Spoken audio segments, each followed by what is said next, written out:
Assalamualaikum warahmatullahi wabarakatuh. Perkenalkan, nama saya Muhammad Aldi Aisyah Asrof, NIM 22325000351. Di sini saya ingin menjelaskan tentang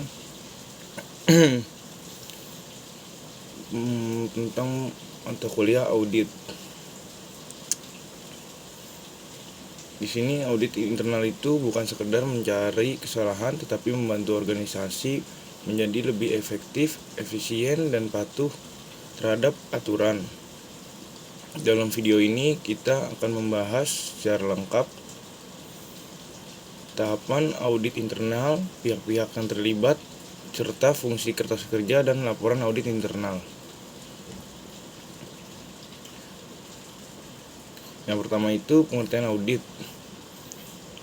Pengertian audit menurut dari The Institute of Internal Auditor, audit internal adalah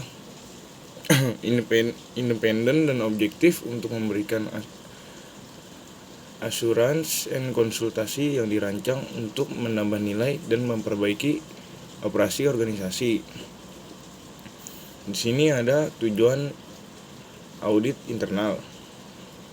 Tujuan audit internal itu yang pertama menilai efektivitas pengendalian internal.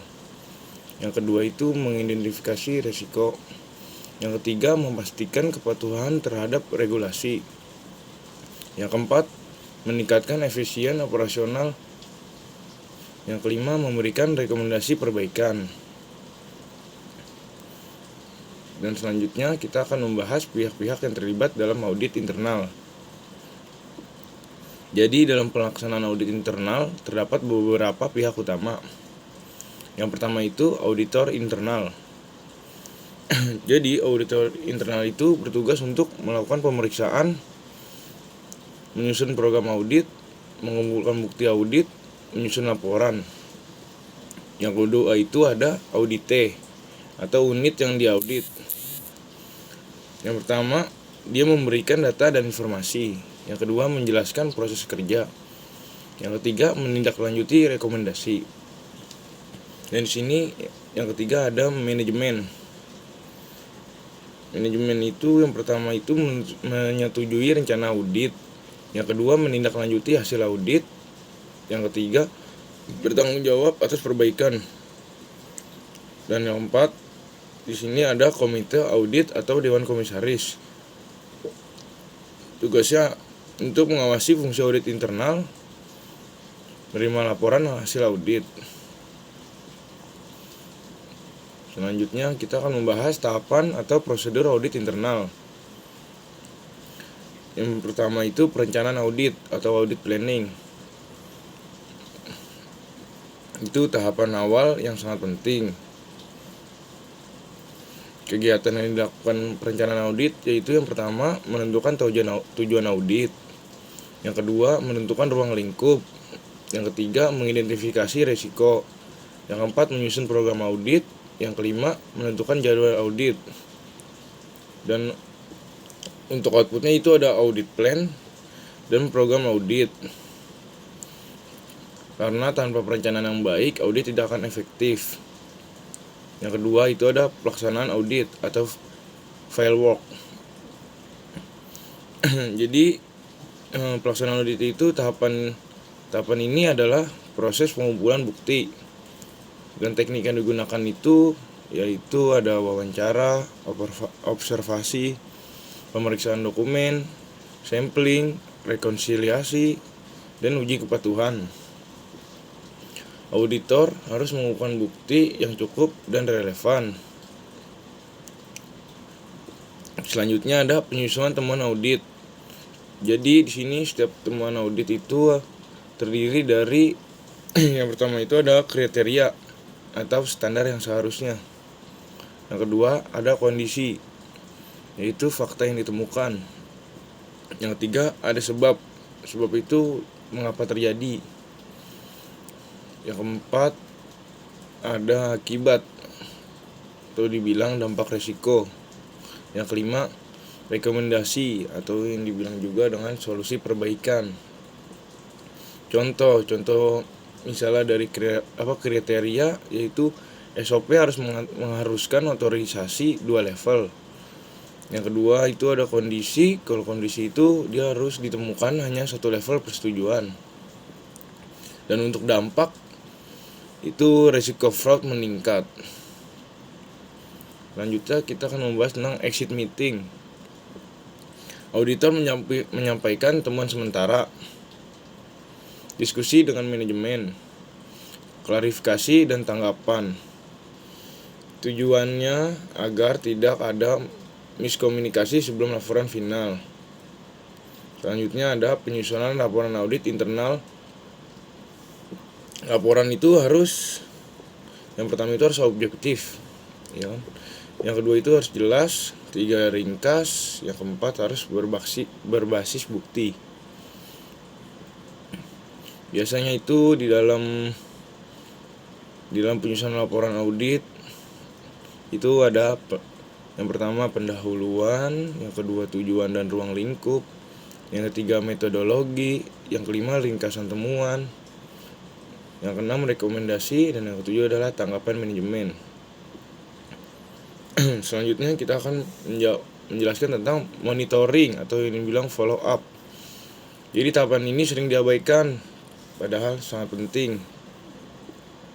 Jadi auditor harus memastikan yang pertama itu ada rekomendasi sudah dilaksanakan, yang kedua perbaikan efektif, yang ketiga risiko telah dikurangi. Selanjutnya kita akan menjelaskan tentang fungsi kertas kerja audit atau dibilang working papers. Kertas kerja audit adalah dokumentasi seluruh proses audit. Fungsi utamanya itu yang pertama ada bukti pelaksanaan audit, menunjukkan bahwa audit melakukan sesuai standar. Yang kedua ada dasar penyusuran laporan, semua temuan harus didukung kertas kerja. Yang ketiga ada alat review atau supervisor dapat menilai kualitas kerja auditor. Dan yang keempat dokumentasi legal. Jika terjadi sengketa, kertas kerja menjadi bukti profesional isi kertas kerja. Isi kertas kerja itu biasanya meliputi yang pertama program audit, bukti dokumen, hasil wawancara, analisis auditor, dan yang terakhir itu ada kesimpulan. Jadi prinsipnya di sini harus lengkap, jelas, terstruktur, dan dapat ditelusuri. Dan sini selanjutnya kita akan membahas tentang fungsi laporan audit internal. Jadi laporan audit bukan sekadar formalitas. Fungsi strategisnya itu yaitu yang pertama adalah media komunikasi. Media komunikasi itu menyampaikan kondisi pengendalian internal kepada manajemen. Yang kedua ada dasar pengambilan keputusan. Dasar pengambilan keputusan itu adalah manajemen menggunakan laporan untuk memperbaiki sistem, mengurangi risiko, dan meningkatkan efisiensi. Yang ketiga ada alat monitoring risiko. Jadi laporan menunjukkan area risiko tinggi. Yang keempat adalah meningkatkan tata kelola atau dibilang good corporate governance. Jadi audit internal merupakan bagian penting dari sistem pengendalian perusahaan.